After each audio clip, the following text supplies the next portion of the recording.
Good morning. Good morning.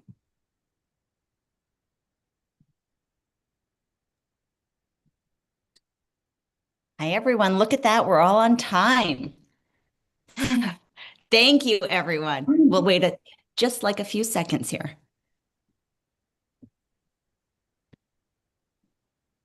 Everyone, look at that. We're all on time. Am I on delay, Kathy? I can hear you, but I think that might have come from someone else's. I just started the YouTube and I had to kick the volume off, so it's on my end. Got it. We're good. Okay, Chris, are we ready to go? We are ready to go. Okay. So welcome to the Community Choice Schools Commission's second quarter meeting for 2026. Thank you for taking time out of your busy schedules to join us today. So as the chair, it is my intention that everyone present leaves today's meeting having felt engaged, productive, respected, valued, and heard. And with that said, I call this meeting to order at 8 a.m. on Wednesday, April 22nd, 2026. I would like to share my screen for the pledge.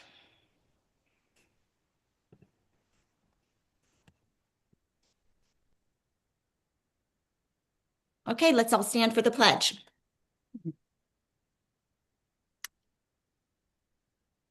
I pledge allegiance to the flag of the United States of America and to the republic for which it stands, one nation, under God, indivisible, with liberty and justice for all.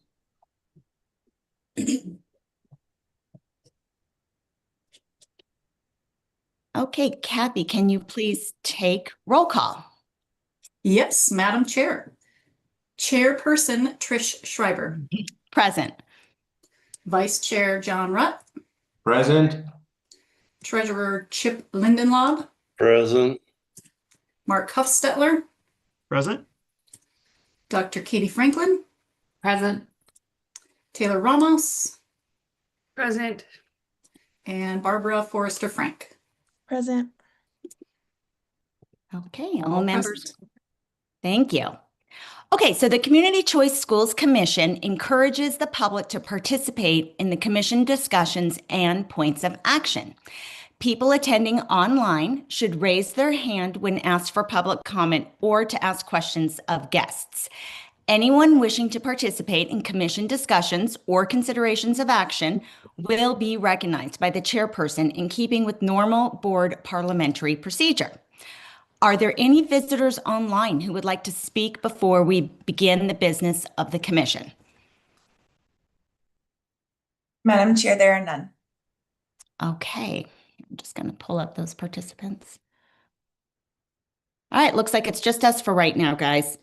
Okay, so moving along.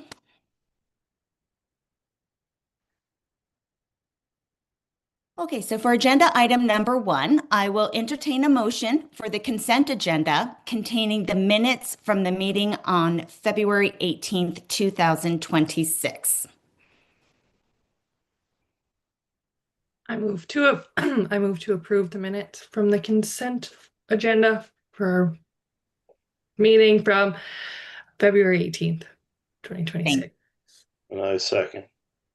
Okay, so it has been properly moved and seconded that the commission approve the consent agenda. Is there any discussion? I have to look at you guys for that. Okay, all those in favor say aye. Aye. Aye. Aye. All those opposed? Or are there any opposed? Okay, the consent agenda has been unanimously passed. So is there a motion for the adoption of today's agenda? I move that we adopt the agenda for today's meeting, April 22nd, 2026. I second it. Thanks. It has been properly moved and seconded that the commission approve the adoption of today's agenda. Is there any discussion? Okay, seeing none, all those in favor say aye. Aye. Aye. Are there any opposed? Okay, the agenda has been adopted. Thank you.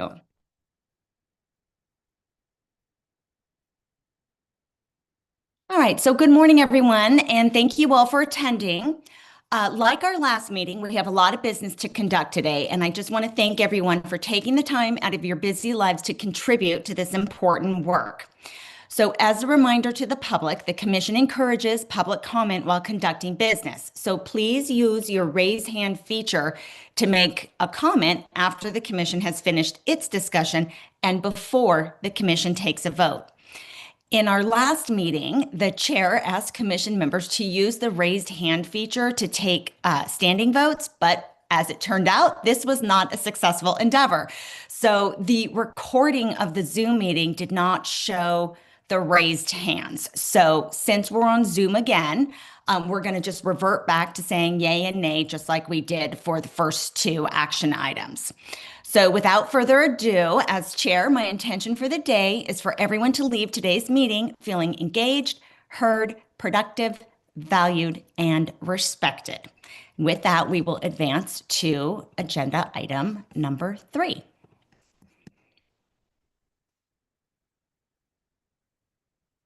Okay, so in order for us to open up discussion on business items, a member must first make a motion, and then once seconded, the commission may open discussion on the motion.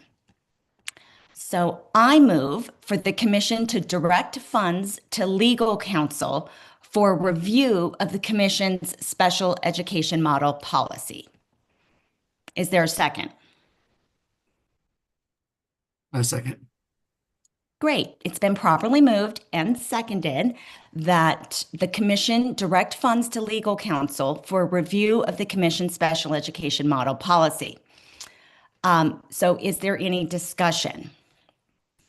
All right, I'm just going to go first real quick here since I made the motion. So I just want to say that I support this motion because it's closely related to the work of the Special Education Subcommittee and discussions that the Executive Committee have had in planning for developing excellent special education policy for community choice schools.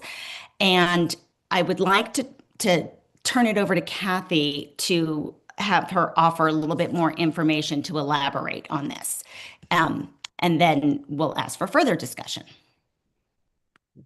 Thank you, Madam Chair. Yeah, I would just add to that, the Special Education Subcommittee has been meeting for, quite a bit in the last year or so to try and figure out how we approach special education in the community choice schools to ensure that all students their needs are met, not only met, but they also thrive in the schools. And we had launched an RFP last fall. It was vastly under budgeted, so we had to kind of scramble together, get a plan B together. And what we have done is pulled together some resources that school founders could use, but that's a great start for them. But essentially, we run into the policy piece of the freedom that the law provides from Title 20 and the intersection of federal law, the Individuals with Disabilities Act. And what we need to do is to determine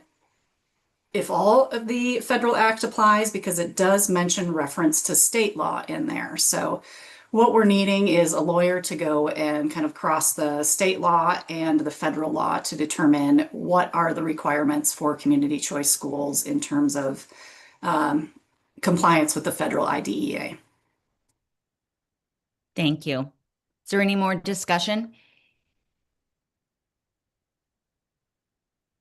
Okay, seeing none, it's been properly moved. I'm sorry. So we got the discussion. Oh, is there any public comment? Has anyone joined us? It looks like we have a visitor.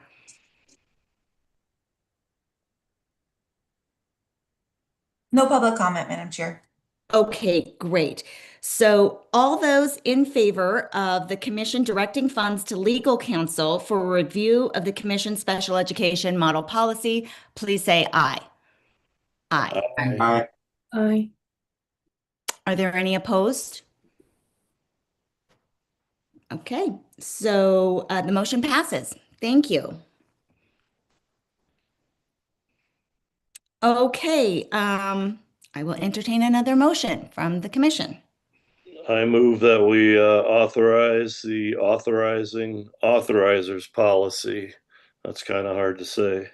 If you look at it, it's pages 8 through 57 in the PDF package. Right. Okay, I will second that.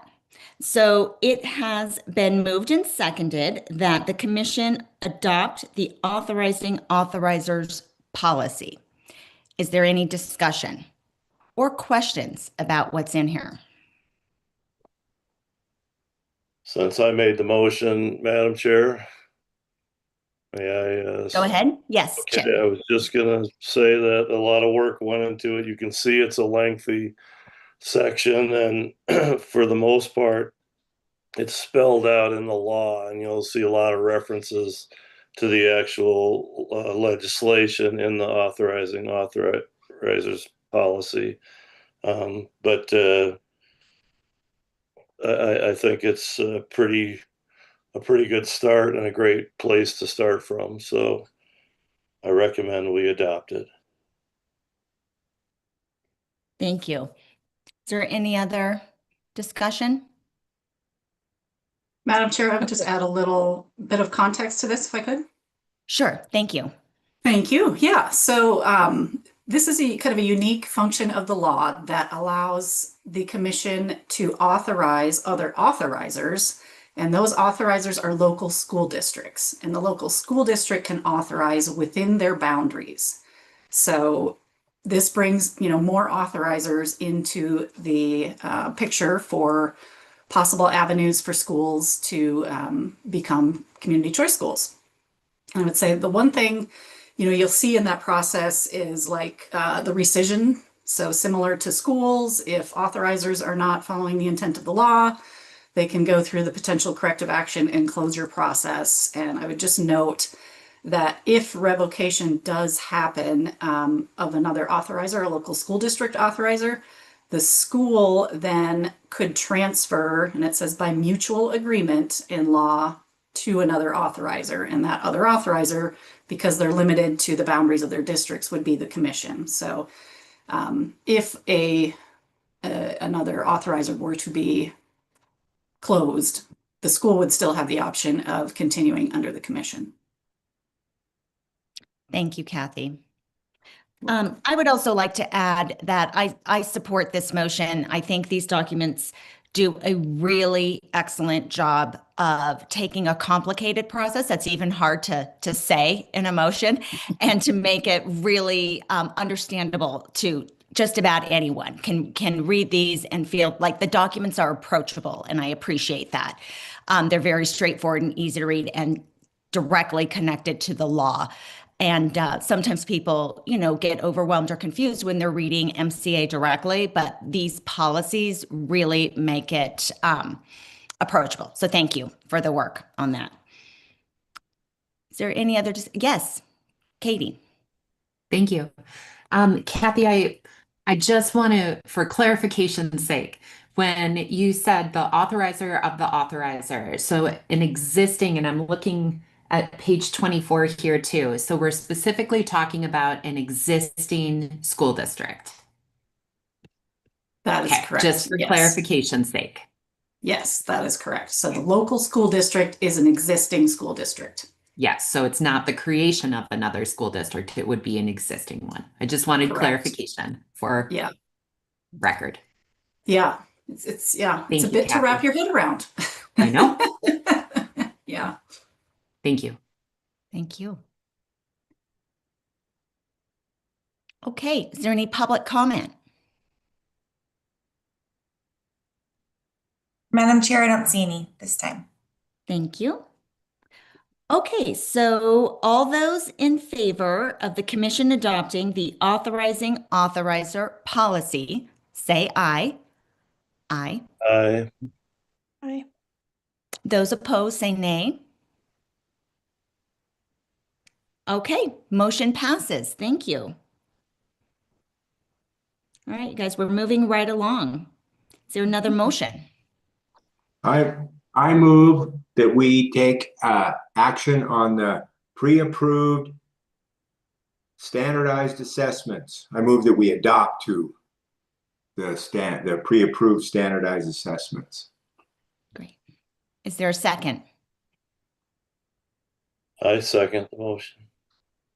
Great. So it has been properly moved and seconded that the commission adopt the pre-approved standardized assessment document. Is there any discussion? Since I made the motion, I would just like Thanks, to John. bring up the situation that we have approved. It's on page 61 approximately of our agenda packet. And Okay. these Give us are, one sec, John. Let us get there. Is that 61 on the PDF or? let's see, 62 on the PDF. Got it. Got it. Okay. I'm there. Go ahead. So it's these are 4 assessments that that any school that's applying for a status to become a charter school or a community choice school could use, and we wouldn't have to re-review their assessment. Just to give them an idea for a quick way to get through the process. We've studied these. These are all readily available and seem to fit within the plan of what we need to do to be able to assess their assessment. Excellent. Anyone else? Madam Chair, I just add a couple pieces in here if I could. Sure. Go ahead. Thank you. So these were the recommendations from the Solomon presentation in our last meeting. And I just want to note that presentation and their report are posted on the Community Choice Schools website under resources, and I think they're under school resources. So lots of background as to why these were chosen, and that's where that is available. And then the other piece I would note is it does say in this in the packet under MAST that currently MAST does not support growth, and growth is a requirement in the performance framework. So if a school were to choose MAST, they might also need to choose something like iReady or NWEA MAPS that would support the growth measure. Got it. Thank you. Anyone else? Okay, is there any public comment?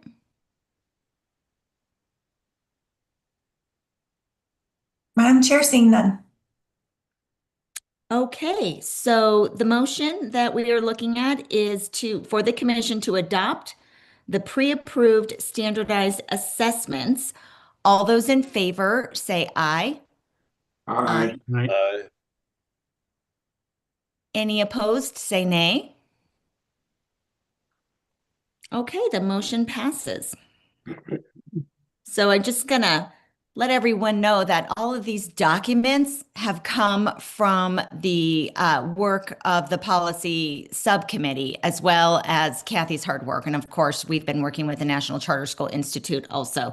So we might just be hearing from John and Chip a lot since they are on the policy subcommittee. So thank you guys again ahead of time. So I am ready to entertain another motion. I move that we adopt the assessment administration plan requirements. Is there a second? I second.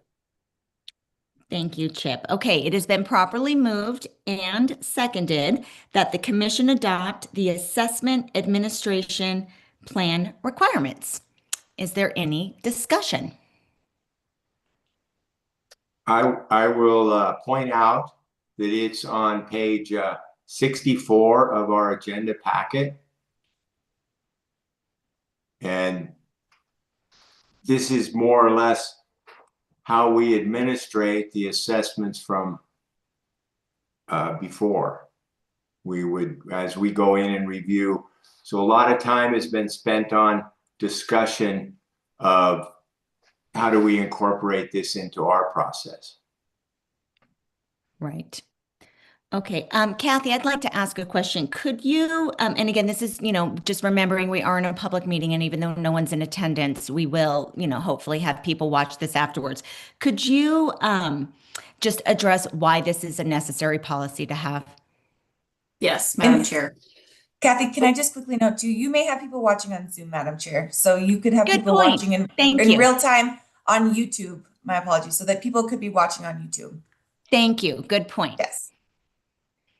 I'm sure that's where everyone is. Thousands of them. Yes. Okay, yes, Madam Chair. So why is this necessary? The reason that, this plan exists, and it's, it's kind of a unique piece. We haven't seen much like this, requirements, right? But the point of this is to ensure that the community choice school has all of the data elements to meet the requirements of the performance framework. So when you see like 95% of students completing the assessment, must ensure reporting of proficiency, of growth. So those are the qualifications and the measures that are in the performance framework. And the recommended assessments we know meet those, but if someone had wanted to administer another assessment, there is a process, and that's included in the application for them to go through and identify that, but it would need to meet all of these requirements. Making sure that all students with, or any student with a disability has an accommodation. And then the test administration window just keeps consistency so that, we're seeing results that are comparable within those windows versus something that might be a mid-year assessment being counted as an end of the year, or vice versa with beginning of the year. And then just making sure that results are reported in a timely manner. So we have those ready for any annual reports or renewals.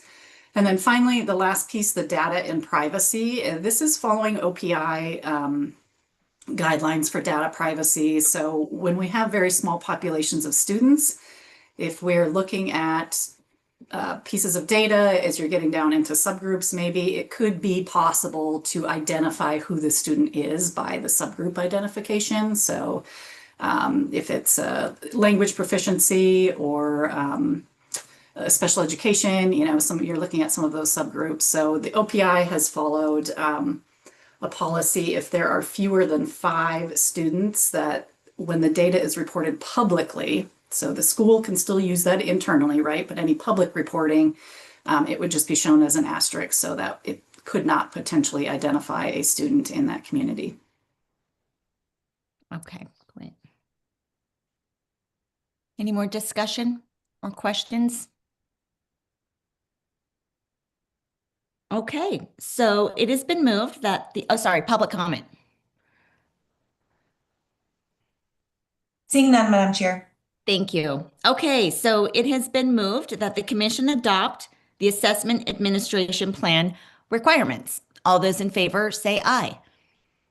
Aye. If any are opposed, say nay. Okay, the motion passes. Okay, we're going to move along. How about everyone take off their microphone, like turn on your sound so we can get more participation for seconds here. Okay, I am ready to address another motion. Anyone?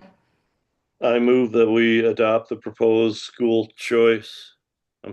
proposed choice school application refinements. Again, this begins on page 66 of the PDF of your agenda packet through 82. All right, is there a second? I second that motion.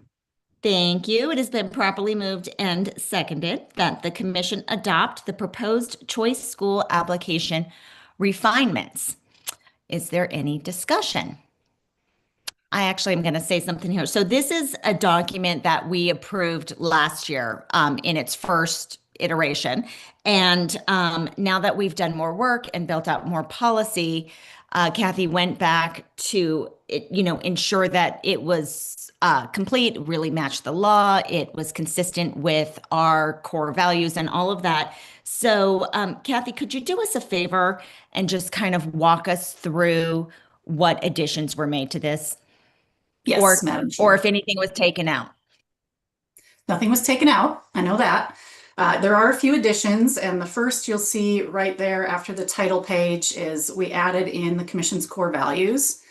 And the purpose of this is kind of twofold. One, for the commission to remember what we agreed to as we're making a big decision in reviewing applications, and also for any potential applicants to see and understand the commission's perspective and what the commission values. So, and you'll see that added into some of our other documents as well, just as, you know, reminders to us and education to any potential school founders or governing board members that we're working with. So that first page there has not changed at all. Application guidelines or process, selection criteria. The one piece that we noticed was missing is the detailing graduation requirements. So the schools are allowed to determine their own graduation requirements, and that was something we did not have in the contract. So that has been added under Section 3, Academic Program and Performance, letter H. And that obviously is just for high schools. And then in addition, as you scroll to the end, all of the appendices have been added. So a couple of them were in there before. Appendix A, the applicant information was in there, and the projected enrollment. We added the governing board member information, which we had discussed at the meeting. I think it was February, like December of 2024 when we first looked at this. And then we also added signed disclosure forms. So these are required if there's any conflict of interest between a board member, potentially that would be noted. A 5-year budget projection, and I see that that link is not working in here. So when we post these, I'll need to make sure that those links are live, but it's just a basic outline of a budget. It's definitely not comprehensive, but just a basic start so that the commission understands, that the school understands how much funding they're working with and where that will be allocated. And then the list of pre-approved assessments that we just looked at, and then the application for the founder proposed assessment. And if anyone is looking at that, this was developed by the Solomon Group as a part of their work with us to essentially ensure that any proposed assessment would be valid, reliable for the school and meet all the requirements of the performance framework. And I will admit that's going to be a lot of work for anyone to complete. It very much gets into the technicalities of assessment. So I would think that any founder, unless they have some serious assessment skills, would likely want to contract with someone to help them with that, whether it's the assessment provider or maybe another consultant in the area, just to ensure, because it is quite technical. Great. Barbara? That is all. I'm just wondering, under Section 8, why Indian Education for All is optional and not required? What page are you on, Barbara? I know you said Section 8. I can see that it's 64 of the, it's 72 of the PDF. 72 of the PDF. Okay, I just want to make sure that we're all looking at that. Or it's 71, the bottom of 71 of the PDF. It's number 2 under Section 8, Indian Education for All. It's optional supplemental information, but it's a constitutional mandate. So I guess I just feel like that shouldn't be optional. Okay, Kathy. Good question. So when we had first looked at this in 2024, we added that Section 8 as these were all topics that came up during our discussion, I recall, on that date. As not being in the application. So we added them there as optional supplemental. And I guess that is a good question, Barbara, is why that would be optional supplemental. And I guess I would open that for discussion, Madam Chair, or your contributions if you have more background on that. I would just say that the reason why is because these are things that are not actually outlined in Title 20, Chapter 11. Like, they don't come up specifically. What it says about Indian Education for All is that there will be funding for it. And so there's a presumption that if they're going to be getting funding for it, then they're going to have to follow the law in order to show the curriculum and all of that. So we put it in there along with, like, you know, well-being and the other things that are there, because they're not technically mandated in the Montana Constitution. So that's, it's in the Montana Constitution. So I guess I would just really like to see it as something that's required in our schools. I think it's something that's important to Montana culture. And it is a constitutional mandate. I would just really like to see it as something that isn't supplemental in Montana, that it's something that we do that sets us apart. Okay. Chip? I was just going to ask a question. I was under the impression that the curriculum is optional. You must teach it, but I thought that the curriculum provided was optional, and that's why it fell under the optional section of this part. Maybe I'm misunderstanding that. You know what I mean? No, I yeah, thought- I think that's a really good point.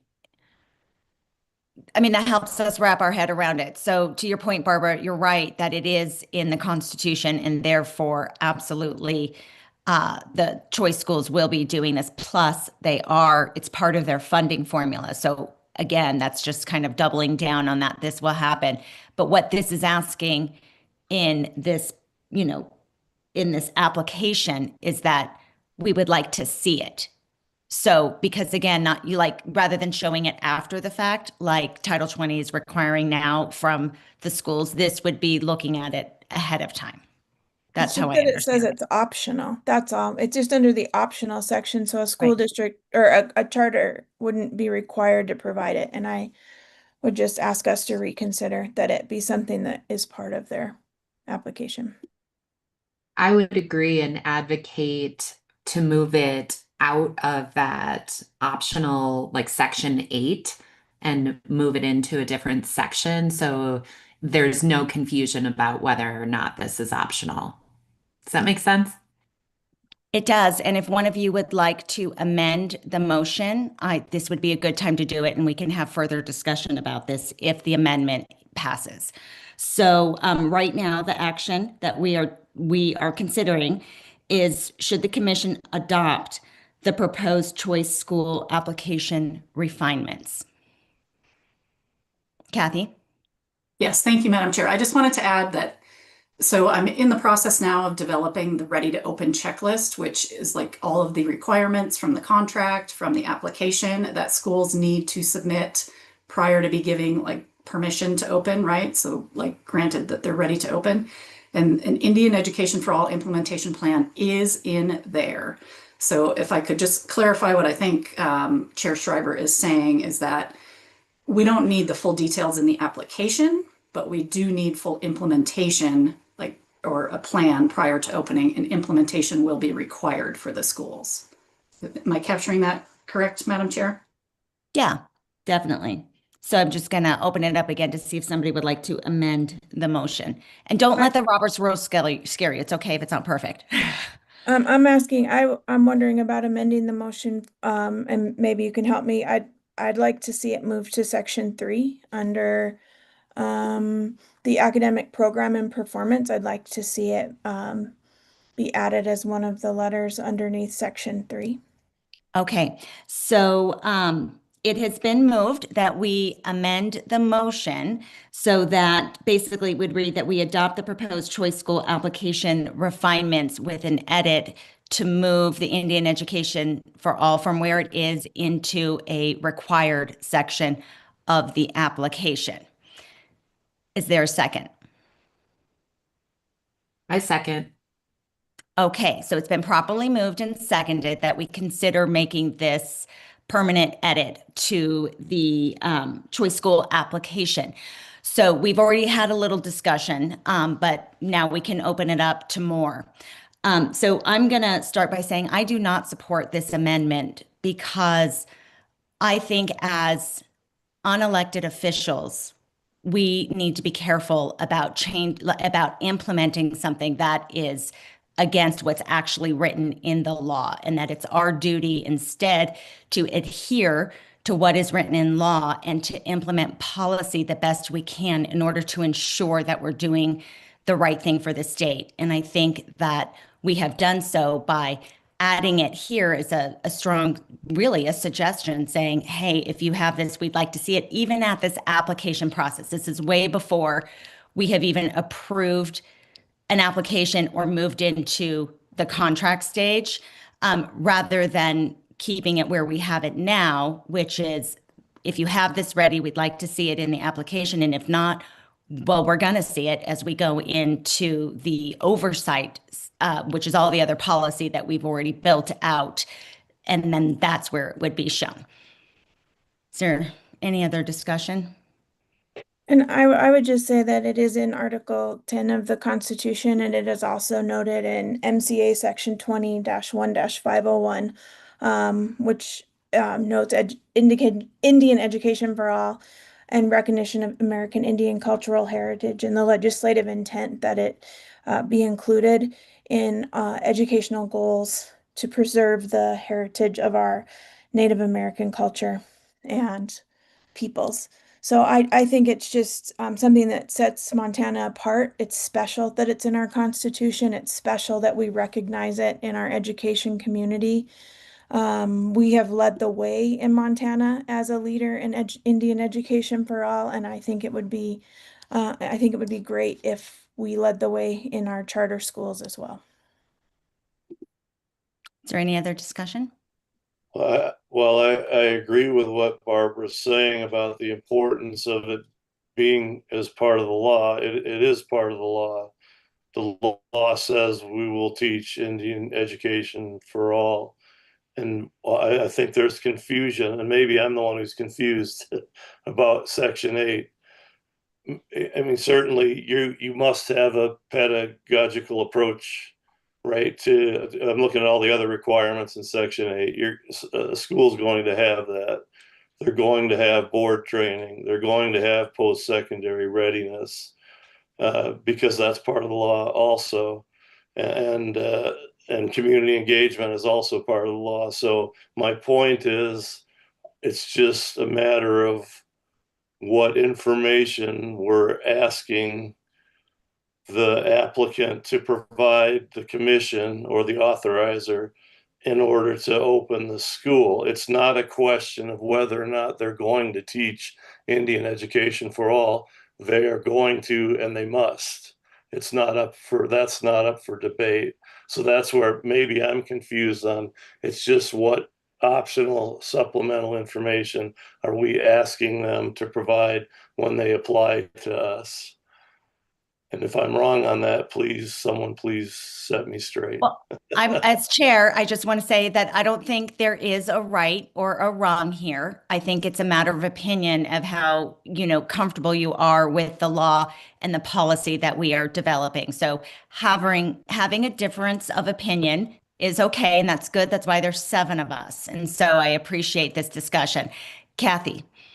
Thank you, Madam Chair. I just have pulled up the law, the section 20-11-111 that has community choice school proposal process and what should be included in the RFP, the request for proposal, which is how the application was developed, and Indian Education for All is not in there. I just wanted to point that out. So everything else that's in the other sections, so nothing in section 8 is included in the law, if I put it that way. Everything else is taken directly from the law. Okay, and so that goes back to my point that we're building out policy that adheres to the law, and we are going above and beyond by asking for this additional information if a founding board is ready to provide that in the application. And if they don't provide that, then that's a signal to the commission that those are things we need to watch going forward before they open doors and through all of the oversight that is mandated in the law and the performance framework that will be looked at every single year. So I'm comfortable with the way this policy is right now. Anyone else? I'm not. Katie, thank you. Yeah, I'm not comfortable with the way it is now, which is why I seconded the amendment. Because I totally agree with you, Trish, when you're describing, our duty, going back to our core values and our mission, our duty is to build out these policies. And I think about, the spirit of the law too, and that Indian Education for All is part of the Constitution, and we are aware of that. And so and while I understand Chip's point too, in the interpretation of where this sits in policy, I still think that it is worthy of moving it out of a section that it could even be considered optional. Because I think we're making an assumption about how people will interpret this document.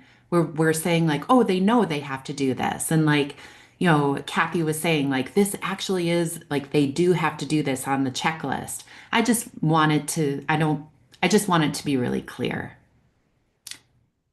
And I think it's great that we all have different interpretations and perspectives here to have this discussion. So I just wanted to share mine. Great. Okay, so before we close discussion and go to see if there's any public comment, it looks like we have somebody else in attendance here. I just want to remind everyone that the purpose of having these discussions is to influence each other. Okay, so you're trying to influence the other board members to vote the way that you would like them to vote. So just consider that for a moment before we close discussion. If there's something else that you would like to add to this discussion about the amendment to move the Indian Education for All from Section 8 into the larger part of the required pieces of the application. Mark. Yes, thank you. I had a question and more of a clarification, actually. So I'm trying to understand. I think the reason, I'll just ask it this way, and then whoever can clarify for me.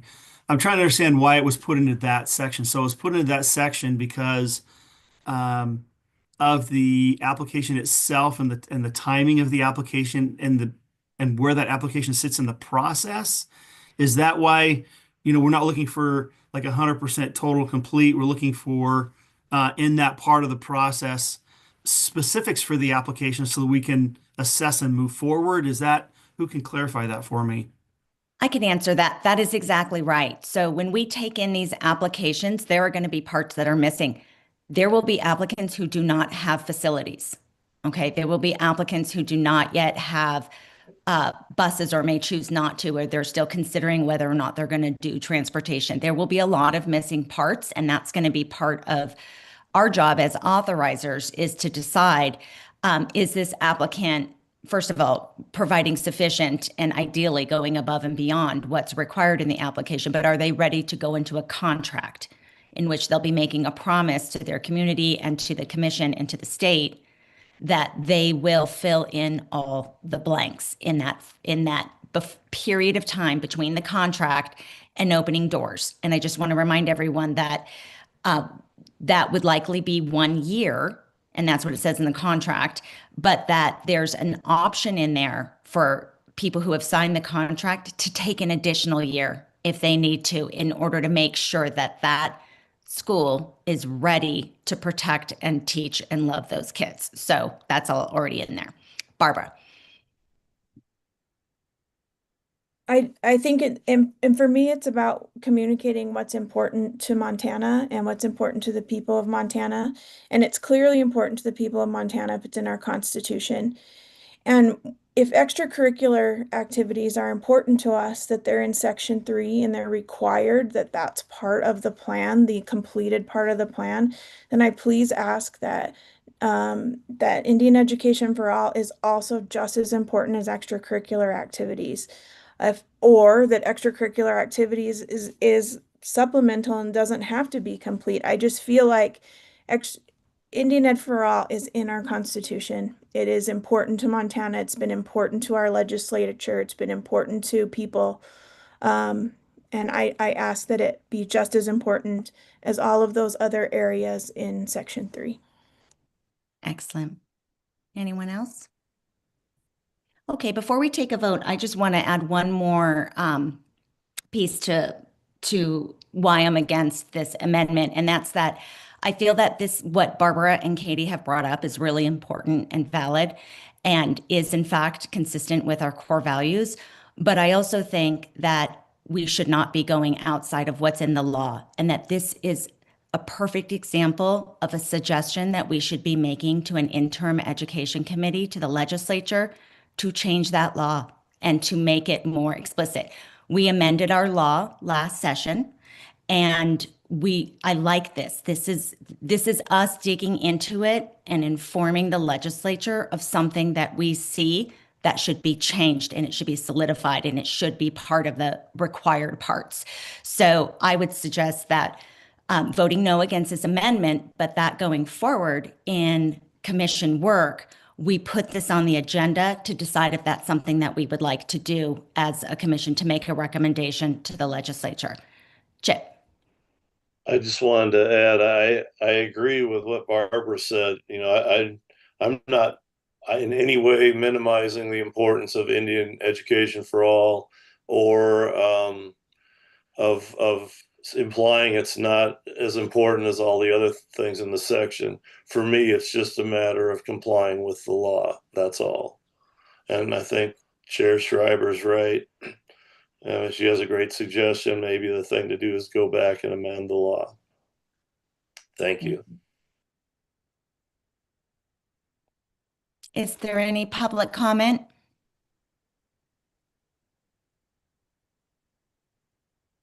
I'm not seeing any hands up, Madam Chair. Okay, thank you. So I want to remind everyone that we are about to vote on the amendment to the motion. So excuse me for it not being perfectly worded, but basically what we're proposing is whether or not the commission should approve the amendment to the motion, which would make the motion read that the commission should adopt the proposed choice school application refinements with the edit of moving Indian education for all from section 8, which is supplemental, or into another section with all of the mandatory pieces that need to be spelled out for the application. So all those in favor of approving the amendment, say aye. That's the movement, correct? Yeah, so we're voting on the amendment, which is what you support and Barbara support. Okay, so just all those clarifying. in favor, thank you. Aye. All those in favor say aye. Aye. Great. All those opposed say nay. Nay. Nay. Kathy, what's the vote? The vote is 2 in favor of amending the move of Indian Education for All from Section 8, the optional supplemental information, to Section 3, the required information on the academic program. 2 in favor and 5 against. Okay, so the amendment fails, which brings us back to the main motion. And I just want to point out that our discussions and our votes, it's good that we have robust opinions here. I appreciate that very much. Is there any more discussion on the main motion, which is to adopt the proposed choice school application refinements as presented in the agenda packet today? Is there any public comment? Seeing none. Okay, so all those in favor of the commission adopting the proposed choice school application refinements as proposed in the agenda packet, say aye. Aye. Aye. All those opposed, say nay. Nay. Great. Kathy, what's the vote? The vote is 5 in favor of adopting the application refinements and 2 opposed. Excellent. The motion passes. And thank you guys for an excellent discussion. Okay, and for ideas for moving forward for our next meeting. Okay, going back to the agenda, I would like to, I'm ready to hear another motion. I move to adopt the Choice School Performance Framework refinements. That shows up on page 84 of our agenda packet. Great. Is there a second? I second. Okay, it has been properly moved and seconded that the commission adopt the Choice School Performance Framework refinements. And so let's open it up for discussion. Really quick, before we discuss it, what I would like to do is, since again, this is a document that we approved and, I think it was in 2024 when we initially approved, and that was like, again, its first form. Now with all the work that we've done, we have refined it, and that's what we have here. And Kathy, I would like you to walk us through how this performance framework has changed other than just like the coloring. We can see that. So if you can kind of tell us what we've done here, I would Yes, appreciate it. thank you, Madam Chair. Yes, thank you. So I'm looking at page 84, the cover page, and again, you can see the guiding principles of the commission have been added to this. And yeah, as Madam Chair said, I will try to stick to just the updates. So as you scroll down to page 85 on the PDF, you'll see kind of a blue chart at the bottom there. And this is a good summary of the document and a good point to look at where the additions were made. So previously, when the commission had discussed— Hang on one second, Kathy. I'm just going to interrupt you for a second to let the board know that I think because this is such a comprehensive document and in order for the flow of the conversation to go better, I just want to put the board at ease so that we can just chime in as soon as you have a question and ask Kathy and she will help clarify. So everyone is at ease right now. So feel free to jump in. Okay, go ahead. Thank you. Yeah, so the blue kind of chart down there shows the 5 areas of the performance framework. So previously we had 3 areas. We had academics, operations, and financial. And nothing has changed in financial or operations as far as what the measures are in there. The mission-driven measure was added. And as you recall, we had a presentation on this, I think it was last June from Mark Weinberg, thank you, from the National Charter Schools Institute, talking about bringing the value of the school's mission into how the school is being measured for their performance. So you can see kind of the driving question there is the school delivering on its promise. So, are they implementing their plan and their mission as they proposed in their application? And the way that this will be measured is that during that year 0 or that development year where the school is planning, they will collaborate to come up with some unique measures for their mission. And that will then go in the performance framework. Then the next section there, academic measures, and the guiding question being, is the school an academic success? So this still follows the intent of, well, it all follows the intent of the law, but this is the same measures essentially that were there before, but we have better defined what the proficiency and growth measures are. And I think we should take some time to look at that in a minute here.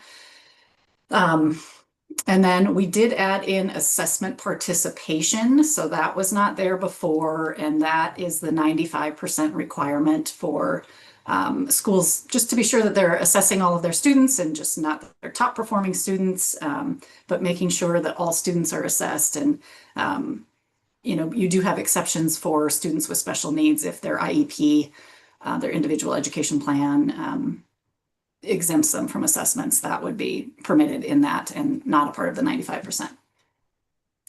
Then the school environment measures, a couple of those measures were under academic measures, and that was attendance and recurrent enrollment.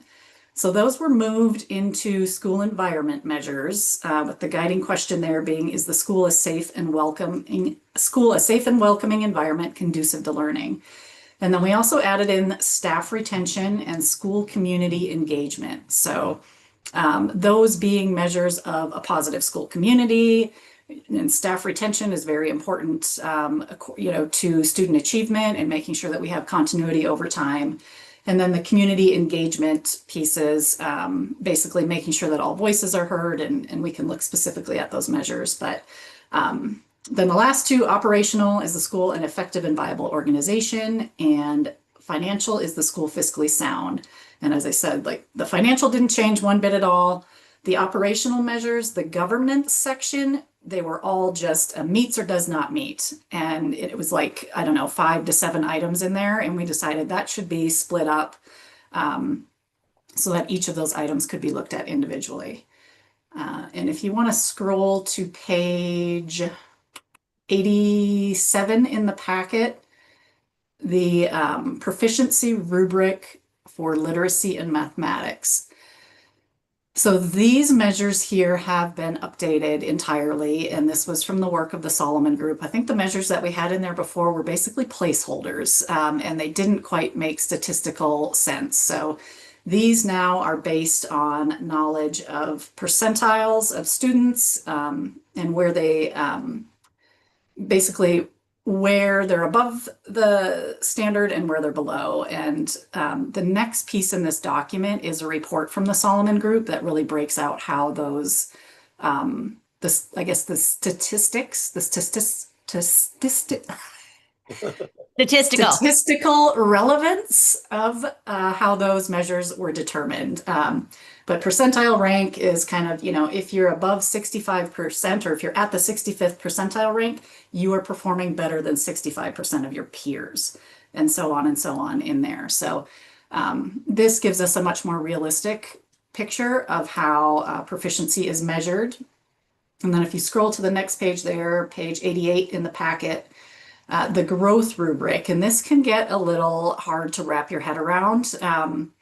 But essentially, you can see we added a column there. We have students meeting achievement benchmarks, so students that are on track with proficiency, and then students that are not. And they're going to have different proficiency targets, because the kids that are on target, they don't need to grow as much, right? Like, they're doing well, they need to progress, they're small increments year to year to stay on track. But the students that are not meeting, who are below, so say they're at, the 44th percentile, they're only performing better than 44% of their peers, they need to grow more to catch up and to get on track. So we've separated those out into two different measures. And I do think if you take the time to read that Solomon report, it illustrates how the growth measures, the importance of them, and how they're, statistically significant. Again, I think that does a very good job of that. Kathy, do we have the Solomon report posted up on the website? Yes. Perfect. Okay, thank you. Yes. Yep. And the presentation is on there too. So great. Yeah. Yeah. And then I'm just kind of scrolling through here. Assessment participation was added. Post-secondary readiness, that is the same as what we had before. And again, this is an area where maybe if a school is not necessarily looking to, well, you want the graduation rate, that's important, right? But if a school was, say, preparing their students instead of to be college ready, to be career ready, they might want to add additional measures in there that better reflect that. The school environment section, as I said, is new, and the attendance and recurrent enrollment were in there before. And then the staff retention and the school community engagement were added. And I think the staff retention is pretty self-explanatory. It does just include the staff that were invited to return. If anyone was not invited to return back for the next year, they're not included in that retention rate. But the community engagement section, obviously this is an important intent of the law, right? We're called community choice schools, and we, engage the community in the application process, and we want to be sure that the school is reflective of the values of the community. So the elements that were added in there were approaches to shared decision-making, include student, family, and staff voice. Relationships with community leaders and organizations that enhance student engagement. And then community events and celebrations engage student, staff, and families in building school community. So again, just making sure all voices are heard is what we were looking for there. And then the operations, as we said, we just separated out those governance. They were all in one category, and it was one meets or did not meet. And this gives the board, I think, better feedback for their performance, and doesn't just say, if you fail one, you fail them all. Right. Yeah, I think that was all I wanted. Yeah, all the updates to that. I had a question back on the first one here. So PDF page 86 under mission-driven measures. So in the heading, it says, is the school delivering on its promise? And then we've got these two, like a row, two columns that are blank, and all the other sections have something there. Is something missing? That would be filled in by the school. When they determine their measures, they would be put in that box. So similar to, like, you see under academics, proficiency, growth, and post-secondary, those are the three components of the academic section. Right. So the actual goals would go in there that the school develops, and there could be one, Got there it. could be four, but Okay. yeah, I put Okay. placeholders for 2, and then you'll see, you know, those kind of performance measures, they're all blank as well. So those would be filled in. Okay. A really just like small edit. I don't think it needs to be part of the motion or anything, would be to maybe just add the word like goal or something. So we understand it's a placeholder Yeah, and not sure. having something missing. Okay. Yeah. All right. So now we're going to go back into board parliamentary procedure. So we'll go through the chair. Is there any discussion about the motion about the refinements to the performance framework? Okay, I just want to say that I support this performance framework. And I have to tell you, like when I was reading through this in the agenda packet, I got so excited for the possibility of community choice schools. I just think it's far more excellent than the one that we had before. It's easier to understand. I like it that it's you know, asking the commission to look at much more specific pieces so that we can fully understand what's going on at each of the schools in their own unique ways, because they're all going to be very unique. And so I like the way that this really fits with that. So I'm definitely in support of this motion. Anyone else? Is there any public comment?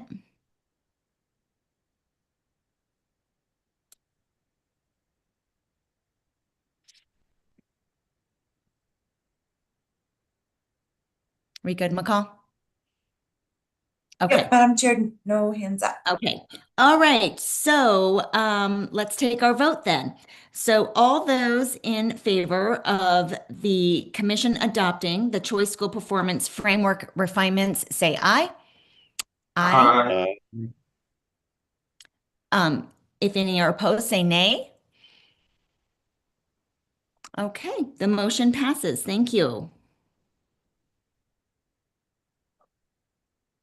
All right. Do we have another? Do we have another motion? I move that we adopt the Choice School contract refinements, and that begins on page 103 in your PDF package. Okay. Anyone? Is there a second? I second the motion. Thank you. Okay, it's been properly moved and seconded that the commission adopt the Choice School contract refinements. Before we go into discussion, I'm going to ask Kathy to kind of just quickly walk through the changes that we have to the contract. Thank you, Madam Chair. Yes, so this was another one of those documents we initially approved in December of 2024. And similar to the application and the performance framework, as we're, you know, actually getting into the work, noticed 4 sections that were not in here that were detailed in law. So section 2.2, let me find the page here, which is on PDF page 108, delayed opening. Right. And I'll just say 2.3, pre-opening conditions. Those were not in there before, but those are directly from the law and were just missing from the original document. So there's opportunity for the school to delay its opening for a year after they've been approved to engage in that year 0 planning time. And then it does state there that the commission may make any requirements or conditions for pre-opening, and that's kind of those pre-opening conditions, and they are detailed in the appendix.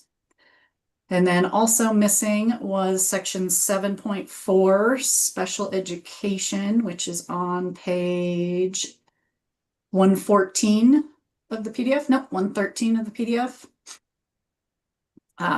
That was missing, so that has been inserted, and that is again from statute that schools need to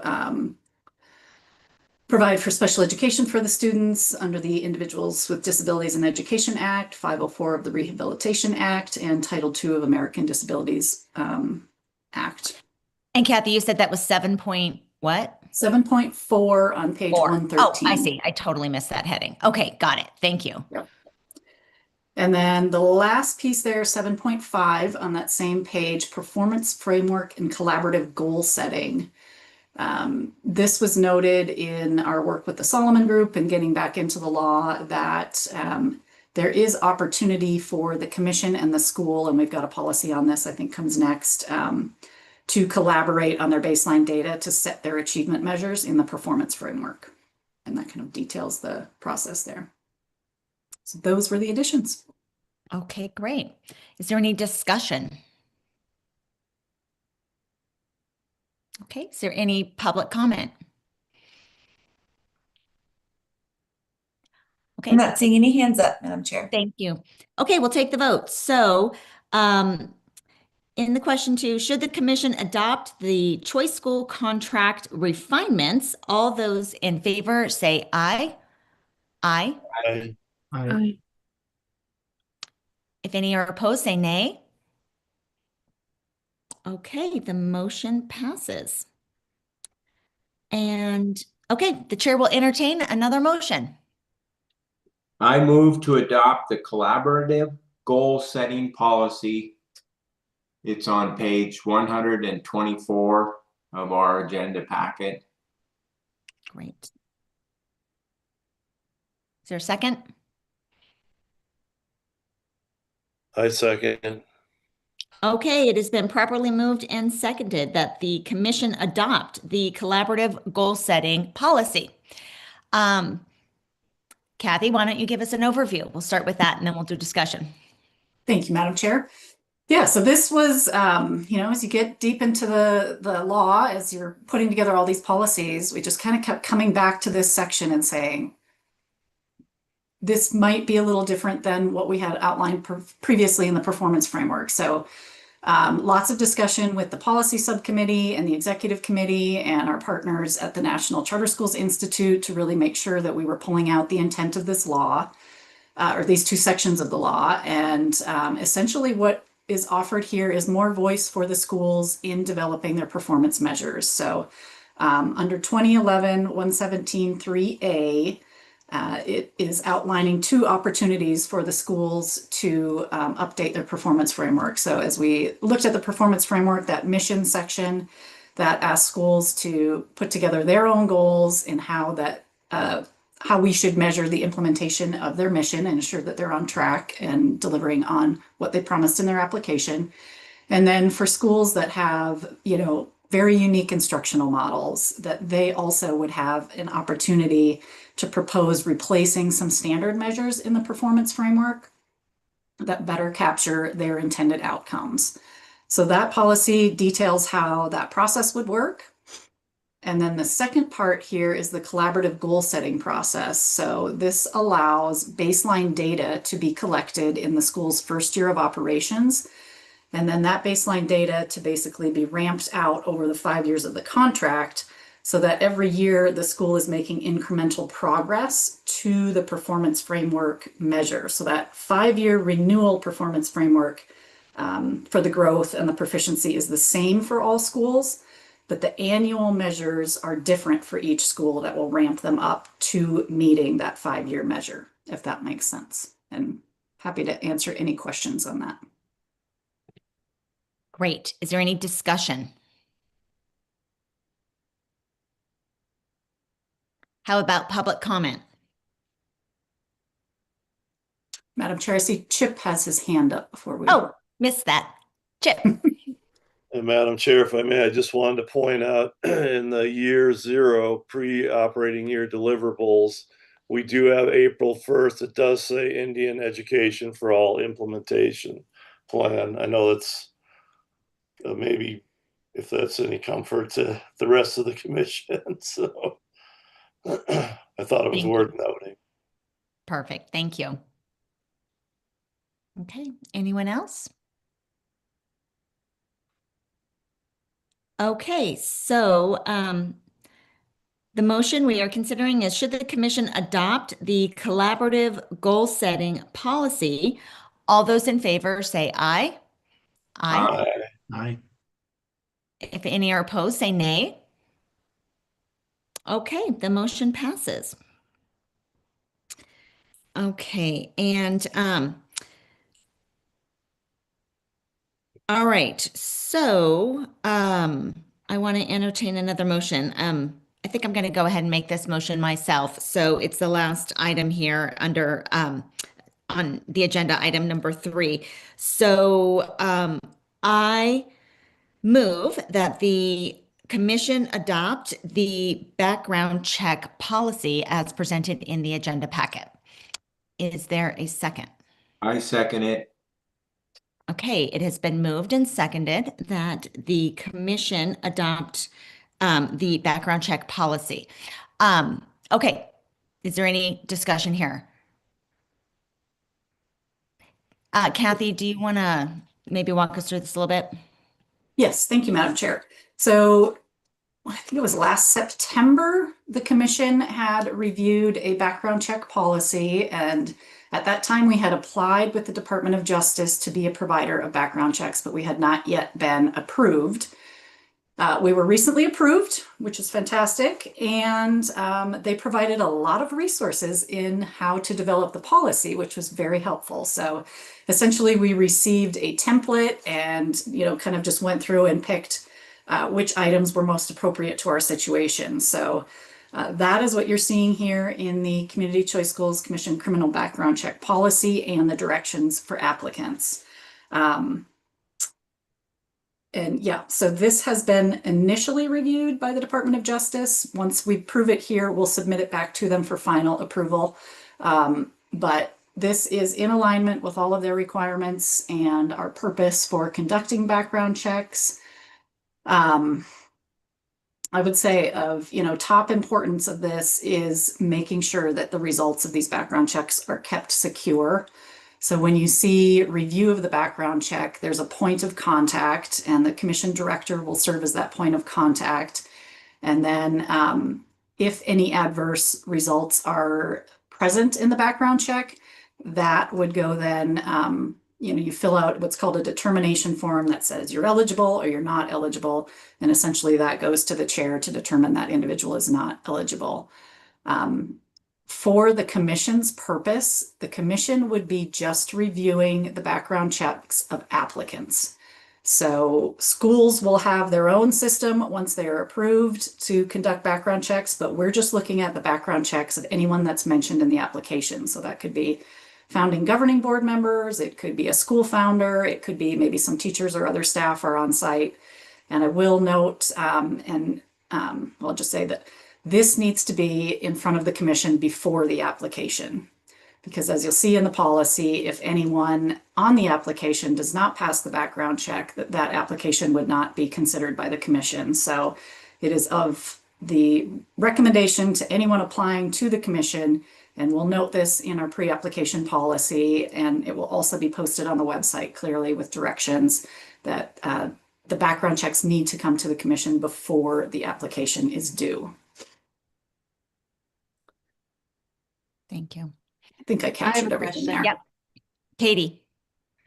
Thank you for providing that overview, Kathy, and that clarification, because that was exactly my question, that the commission is only reviewing the governing board, the founders, the proposed employees.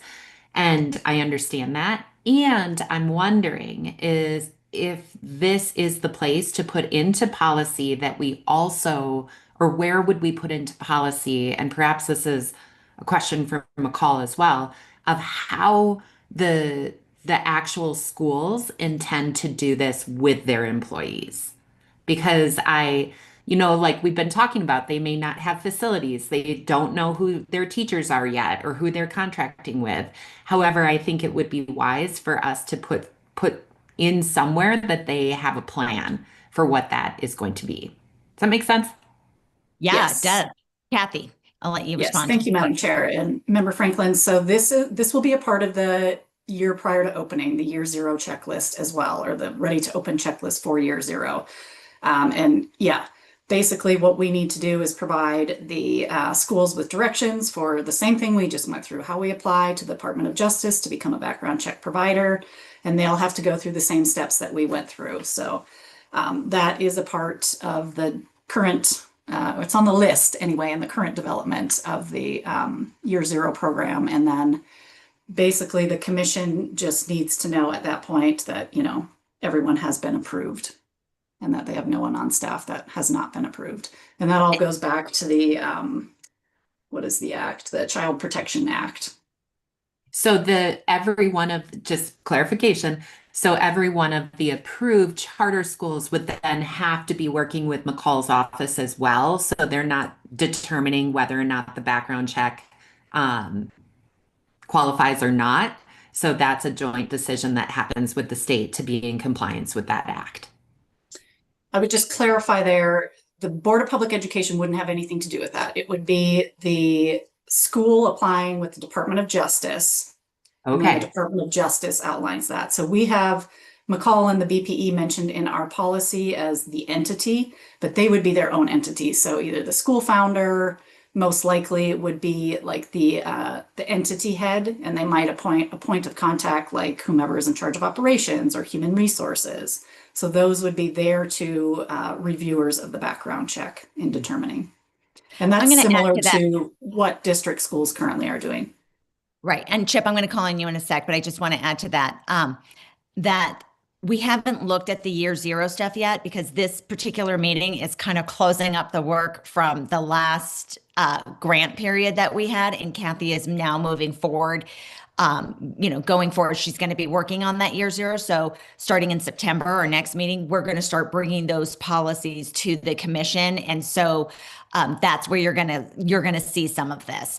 And really quick before I turn it over to Chip, I just want to also say that this process, as Kathy just said, the entity is the Board of Public Education for us, and that's because we are attached to the agency.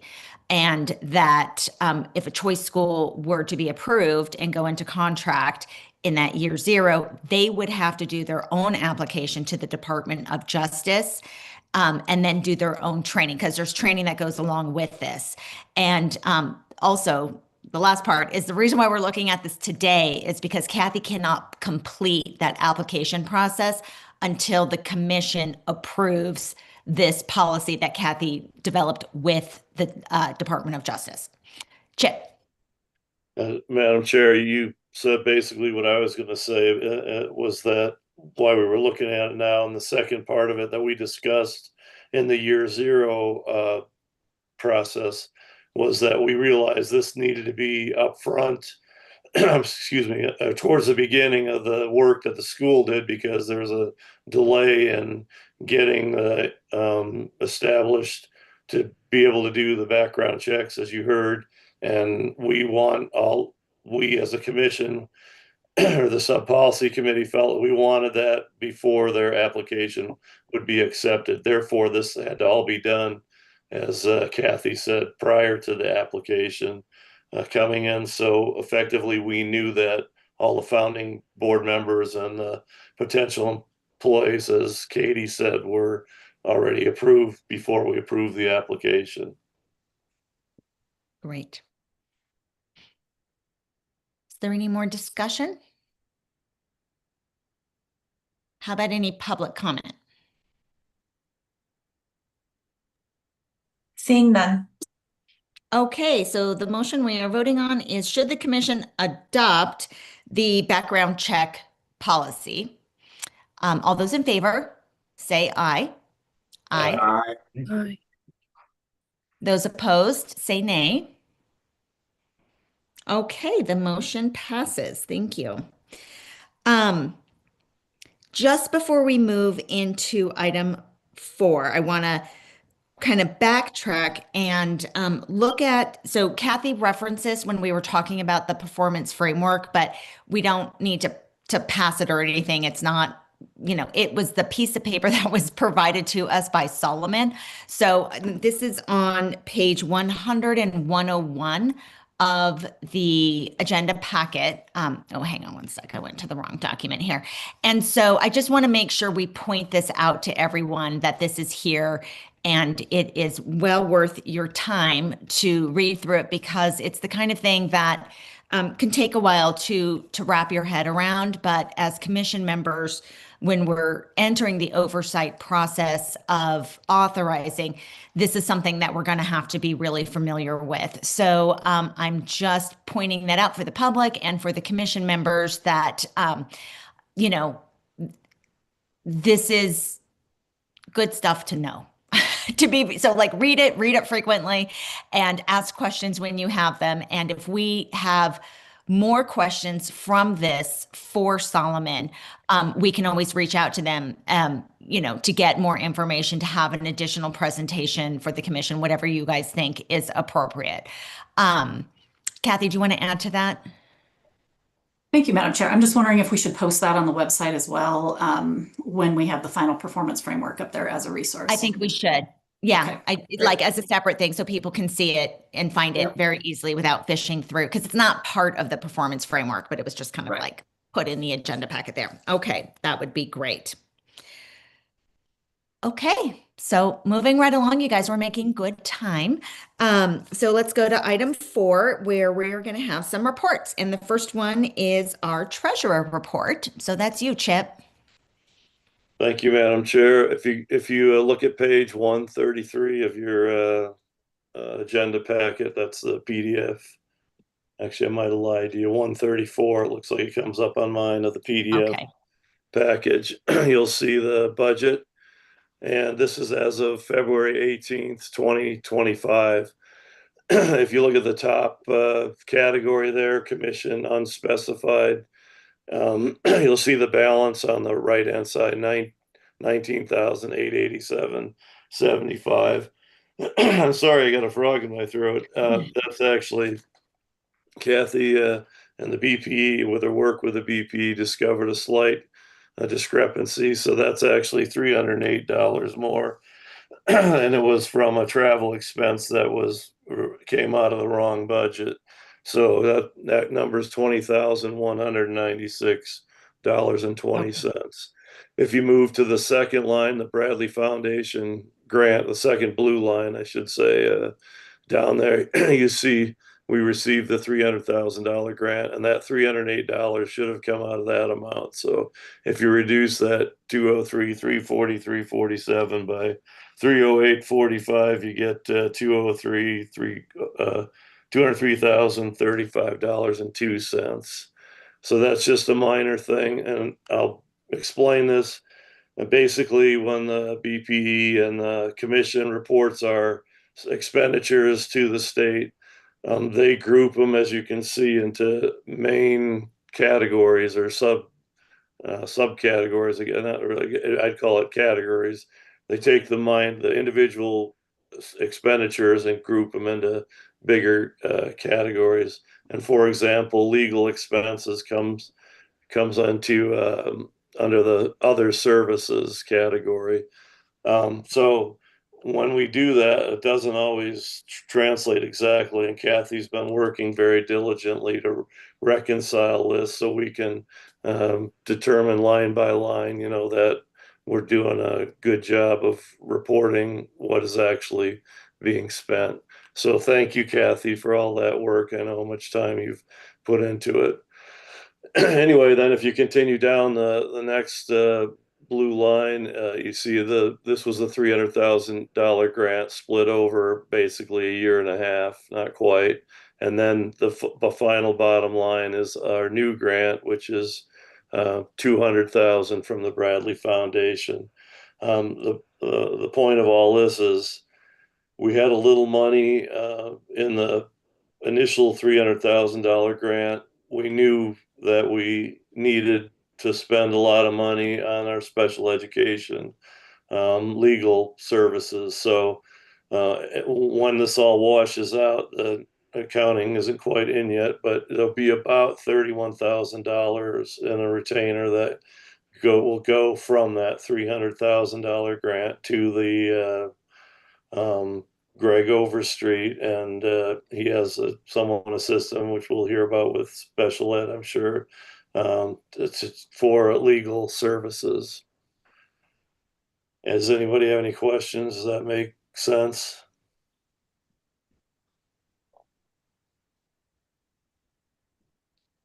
Okay, looks like you did a good job, Chip. All right. Yeah. Madam Chair, I just want to, and Member Linden Lobb, thank Chris Stockton and the BPE for Yes. her work with us on this. Yeah, sometimes, all those individual codes, and then, the reason we don't have the updated report is there's like a lag. So once we get it corrected, there's a few day lag before that final report comes up. So we do have all of that, thanks to Chris, on our new updated record. Great, thank you. Okay, moving right along, we have the fundraising subcommittee report, and that will be Taylor. Okay, so we've had 2 meetings. The fundraising subcommittee has had 2 meetings since our last report. And we are planning a fundraising campaign to support choice school special education program development, compliance with the requirements of federal civil rights laws, special education laws, and health and safety provisions of the Community Choice Schools Act. Our goal is to raise $50,000 to fund the development of these special education policies and resources for school leaders. So we are looking at different avenues to raise that money right now. Thanks. Does anyone have any questions? Does anyone else want to join the fundraising subcommittee? As we do the work of fundraising. Thank you, Taylor. And we'll keep you guys updated on any campaign that we roll out and or funds that come in. So great. Okay, that moves us to Kathy, Director of Planning report.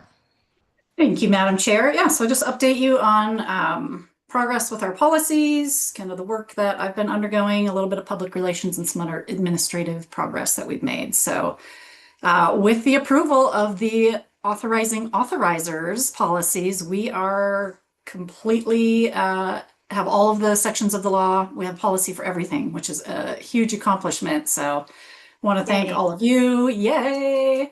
All the subcommittees, the Board of Public Education as well, in their support of that.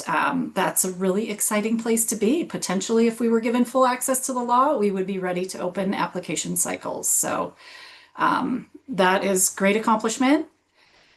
So next is the 2026 Bradley work, which has been underway for, I guess, kind of started that, probably a little over a month ago. And that is planning out the year prior to opening, or the year 0 work. And this is really an integral component to long-term success of the schools, is taking that time to really plan out all of the components of their model. And if you saw on the end of the application contract, I don't know if it's like 2.5 pages or 1.5 pages of the ready to open checklist. So all of the documents, procedures, et cetera, that need to be planned out prior to opening.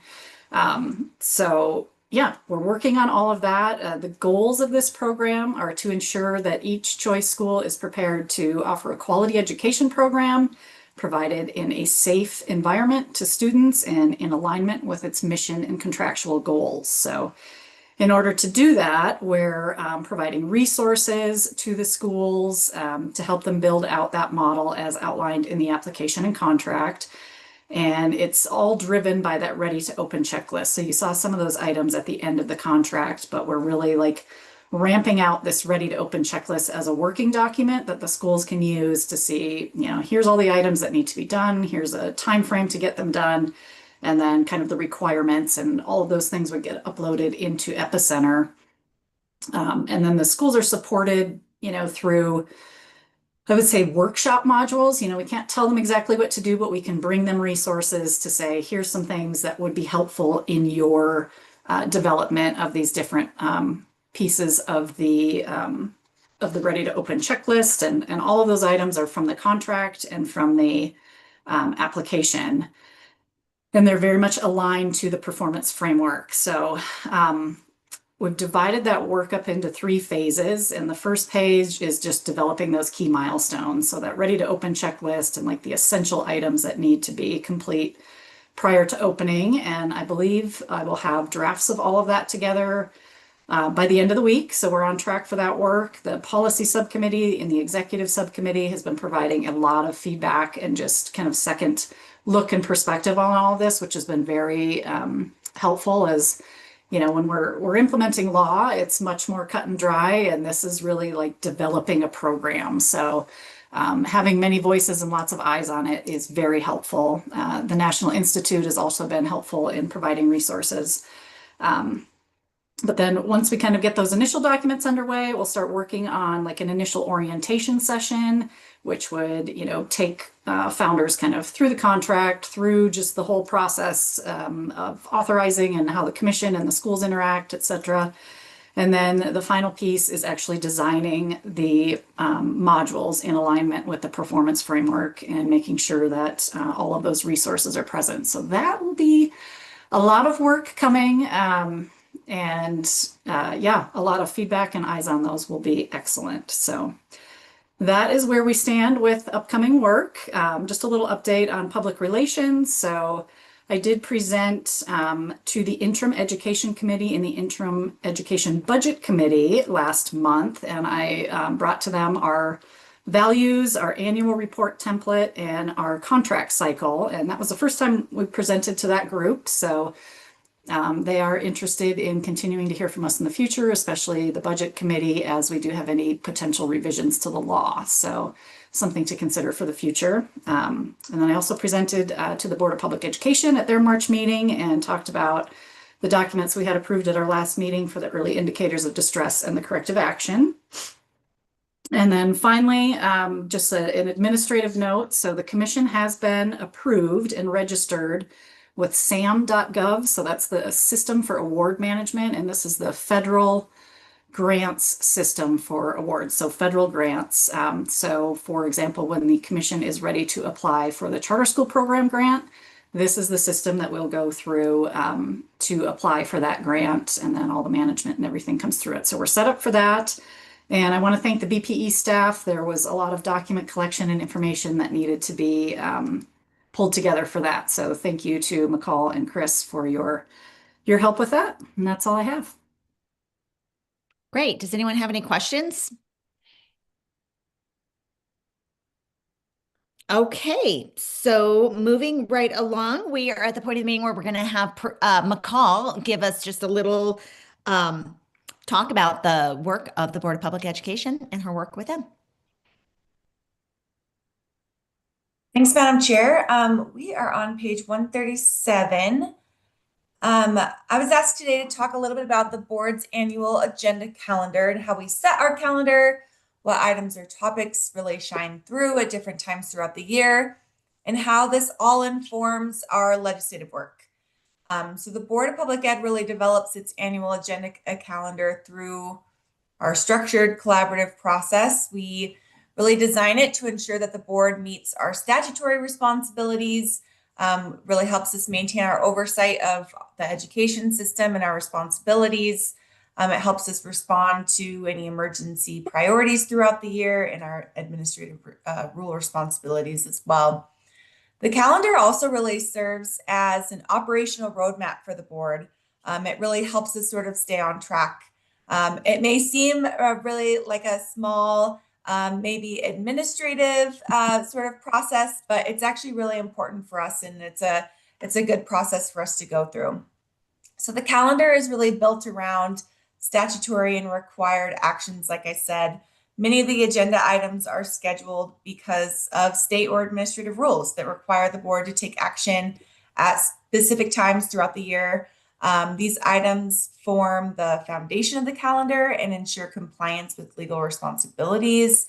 Some of those examples are the accreditation status of all schools. We'll be doing that at our May meeting. If anyone tunes into our May meeting, you'll see that we are very accreditation heavy at this meeting.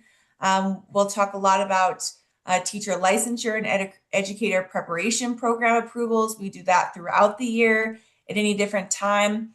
Our educator preparation programs are accredited on a 7-year cycle, so they come to us at any different time. The board approves those annually, it seems like. We have folks in front of us. We'll have Carroll College at our meeting this year, at our May meeting. Assessment and federal program updates, we seem to have at every meeting. Approval of school calendars and payment schedules, we'll see that in May. And then there's annual required reports. Some of these come to us, they're federally required, they're statutorily required or administratively required. That's special education, data collection, HiSET, annual food services, and so many other ones you can see on the calendar. And then there's staff and partner agency proposed agenda items.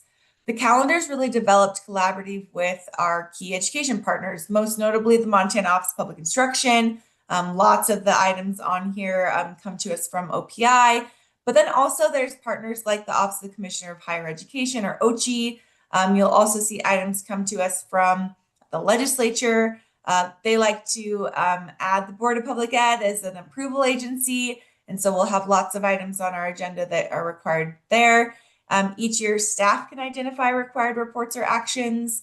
Partner agencies submit proposed items. Me as the executive director, I organize items for the meeting dates. The board reviews and approves the final agenda calendar, which happens at our strategic planning meetings.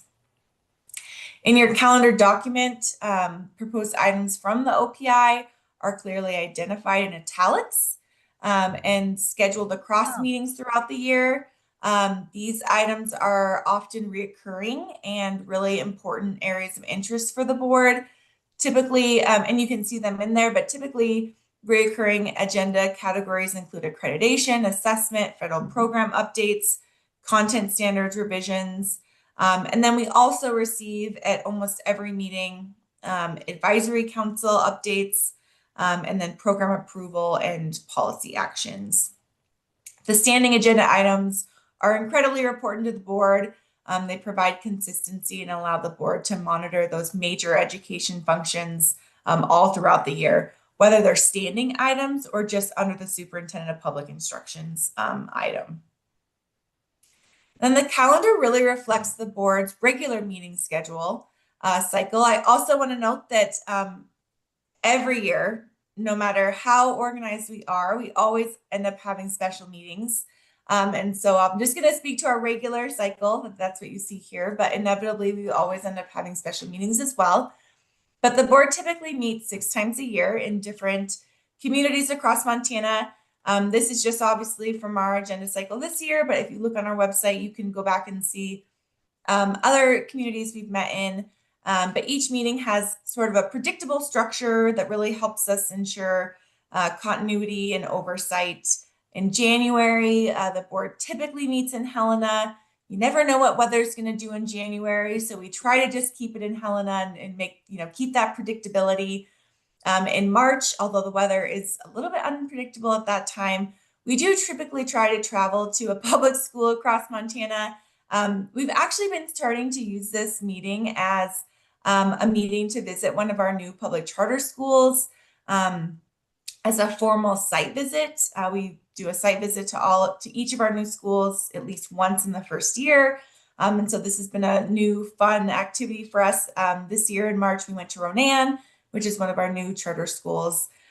In May, the board meets at the Montana School for the Deaf and Blind in Great Falls. The board serves as the school board for the Montana School for the Deaf and Blind. So it's really important that we spend time on their campus with their staff and their students at least annually. And then in July, the board meets in Helena. This typically is a 3-day meeting. It's very long. We jam-pack that meeting. You'll see that we have strategic planning at that meeting. We do joint meeting with Macy, and I'll talk a little bit about that later. In September, the board also uses this as another travel meeting to another public school across Montana. We're traveling very far this year. We're going to Glendive. Dr. Tharp, our chair, is very excited as he lives in Savage. So he's happy for the short commute. And then finally in November, the board travels to either Bozeman or Missoula to meet with Montana Board of Regents for the Joint Board of Education meeting, which is statutorily required to take place at least once a year. It may also have something to do with Cat Grizz, but that's higher ed's decision. So we chase them once a year. And then strategic and planning work is scheduled very intentionally. The board only meets for a day and a half or 2 days in total, So we have to be really good about utilizing the time.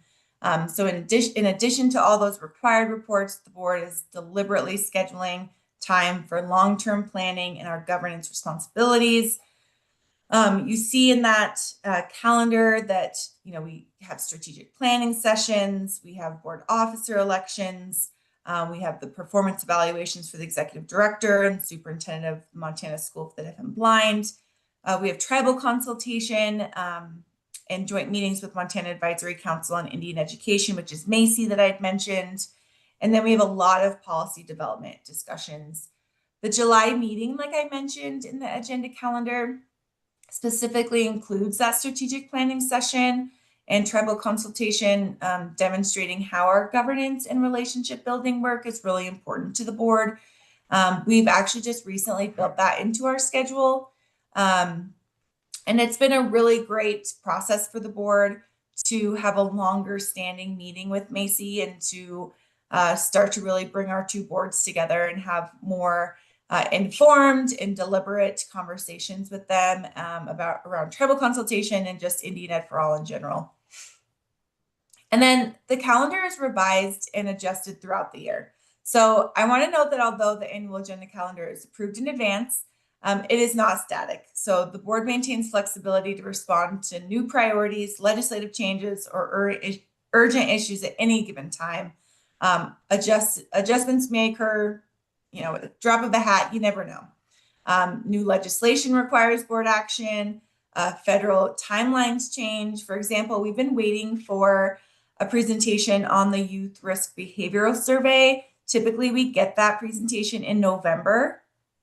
We likely won't get that presentation or more information until July at this point. So you just have to be flexible on the agenda calendar. Things change.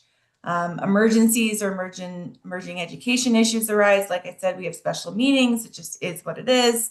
That's the joys of Zoom, I suppose, these days. Additional decisions are needed between scheduled cycles, and we just have to be flexible. It ensures the board can really remain responsive while maintaining a predictable meeting structure. And now kind of shifting to the legislative piece of this. The board's legislative work is not separate from regular meetings. It's actually informed directly by the information, the reports, and the decisions that occur throughout the year. The annual agenda calendar creates a continuous feedback loop between the implementation of education policy and the development of our legislative priorities. Throughout the year, the board receives regular reports on key components of the education system. The reports really help identify the trends, the challenges, the gaps that may require administrative rule changes that we can do internally, but sometimes it also requires statutory or legislative attention. And as you guys know, that takes a lot more work and a lot more collaboration with our legislative partners. And when those patterns emerge, such as staffing shortages or compliance barriers, or even funding constraints, which frankly we have no impact on, frankly, at the Board of Public Ed, but the board can really use that information to help inform legislative recommendations and provide testimony during the legislative session. Our statutory responsibility is governance and oversight, not necessarily advocacy. So our agenda calendar can really ensure that the legislative input that we provide is really grounded in that role. And so because the board regularly reviews this, these system performance throughout the scheduled agenda items, our legislative input is really based on the documented oversight that we provide rather than the individual opinion that, could typically be provided. So in short, probably the best way to provide it is that the legislative calendar or the agenda calendar is how the board learns what the legislature needs to know. So I hope this little bit about, how we set the agenda calendar, all the information that goes into it, and what the board learns throughout the year is a little bit of additional information on the Board of Public Ed. So at this time, Madam Chair, I'll turn it back to you, and I'm happy to take questions and engage in discussion. Great. Are there any questions? Chip. Yes, I had two questions. Madam Chair and McCall. The first one was related to the legislative aspect of things. When you testify, are you typically an expert witness then? Do you fall under that category? That's the first question. The second one is to gain more understanding, when you have special meetings, what's typically the cause? Let me phrase it that way, of when you would need to have a special meeting. Those are great questions. Yeah, thank you, Madam Chair, Mr. Lindenlaw. Those are great questions. So to your first question, yes, I am actually usually an informational witness. And oftentimes it's because I think the legislature is still, even as long as Board of Public Ed has been around, still a little unsure of what the governance structure is and the roles of the Board of Public Ed. And so a good example is graduation requirements. Legislature loves to set graduation requirements. And so, oftentimes a good example is that last session, there was a legislator that wanted to set a graduation requirement, and I went forward. I tried to discuss with them beforehand, and I can be there. Sometimes we actually, frankly, oppose those. But if I can sort of slightly nudge and say, we're here from the Board of Public Ed. Board of Public Ed actually sets these graduation requirements. I'm happy to be here to, share a little bit more information on what that looks like. So I can do that kind of in a softer way in the first house. And if, it doesn't get anywhere, then often the second house, maybe I'll go oppose it. But usually we're there to sort of provide more information, because sometimes that's all it takes to really get people to sort of understand the separate roles of the Board of Public Ed and the legislature. And oftentimes it's just because they don't know. And even though we might try to discuss something with a legislator beforehand, they just really want to get their bill across, and so they just might still want to run the legislation. And so we still move forward in working with them and go forward in front of the legislature. But so sometimes it just requires us to go in informationally. Often too, sometimes legislators will carry a piece of legislation and not know that we have standards for that, or that, or we have rules that accompany something that they are already trying to do. I'm trying to find a good example, but all I can think of are ones that we've opposed. So maybe those are good examples. But if you want to go into deeper discussion, I can go back and look at my notes from last session, maybe off the record. But we certainly go in more often than not as informational witnesses, because we do often just want to provide more information to legislators on the work that the Board of Public Ed does, or standards that we have, or accreditation issues that we provide. It just seems like we can provide good information and be a good tool for legislators. We would rather be in that camp than opposing legislation if we can. So that's kind of where we typically end up. And then to your second question, remind me what it was. It was when you have a special meeting. Oh, thank you. The cause. Yeah, thank you. Madam Chair, Mr. Lindenlaw, it can definitely depend. Sometimes it could be Montana School for the Deaf and Blind. They may come to us and say, hey, we have this out-of-state travel request. We have some of our educators that really want to go to this conference. It just happened. We approve all of their out-of-state travel requests. So it might just be something as simple as that. It could also be something where we have some administrative rules and we have a short timeline that we want to get those implemented. And MAPA, Montana Administrative Procedures Act, has very strict timelines. And so if we want to meet those strict timelines, sometimes they don't quite meet our board agenda calendar. And so sometimes we might need to have a special meeting to meet those. So those might cause special meetings.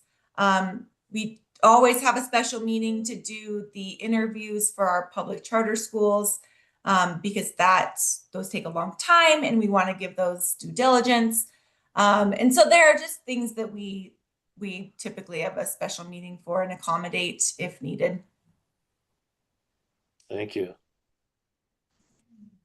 I had a question about the BPE being the board for the School for the Blind. So it looked like from that calendar, you have an annual meeting, but then you also said sometimes you have to do the special meetings. But is that, I guess my question is that set up so that there's one annual meeting and that's sufficient for, a board giving direction to the administration of the school, or do you guys meet more than that once?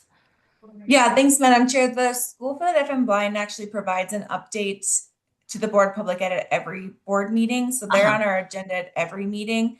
And the Great. board takes action on personnel items, out-of-state travel requests, at every single board meeting. So although we only meet at the Montana School for the Deaf and Blind once each year, their superintendent provides a report to the Board of Public Ed at all 6 meetings. That makes more sense. I was like, wow, you guys really have it down. No. If you're only doing it once. That's No impressive. way. Yeah. And then I had a follow-up question, what Chip was asking. So when you're going into a legislative hearing as sometimes opposing it, you said, is that a board decision or is that an agency decision? Yeah, Madam Chair, that's a really good question. That's an agency decision. We have a legislative committee that helps inform decisions that I make on behalf of the board. And they sort of help me, help give me advice and feedback. But typically I'm the one that comes up with the position for the board. And so it is a fine line, but as a board, they've always come up with sort of the stances and the positions for the Board of Public Ed. I think it's sort of an easy one, right? Like we're driven by the Constitution. And so that's always where our positions lie. And that's how we approach every single bill is, does it maintain the position of the Board of Public Ed and does it mean our constitutional position as well? And so that's kind of how we approach all of the legislation. That makes sense. And are generally all those bills coming through the education committees, or do you sometimes find that there's something relevant in another committee that pertains to the Board of Public Education? Yeah, Madam Chair, that's a good question. All of those do come to the legislative committee, although if there were to be a bill that, another member of our board would be better suited to ask a question to, I could certainly go ask them that question. We have a lot of really well-educated members who are in the field right now. And so I could see if there were another member that I would need to go ask who was in the field, a certain question, or, a member who may have a certain expertise somewhere else, our legislative committee would be perfectly fine with that. Great. Is there any other questions? Okay, well, McCall, thank you so much. I really like the addition of this to our meetings because it helps inform us also about our own structure and how we're approaching, some of these various mandates that come down, just like you said. So thank you so much. All right. Okay, so is there anyone in attendance, whether you're on the commission or in as an attendee in the Zoom, that would like to give some public comment at this point?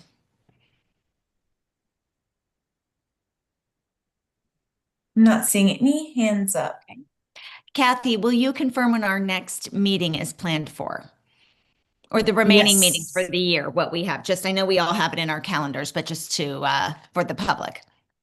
Yes, Madam Chair, we have September 9th is our next meeting in Helena, and that will likely be a full day meeting. And then the next one following that, I think, is December 1st, is what we said, correct? Can you look at your calendar?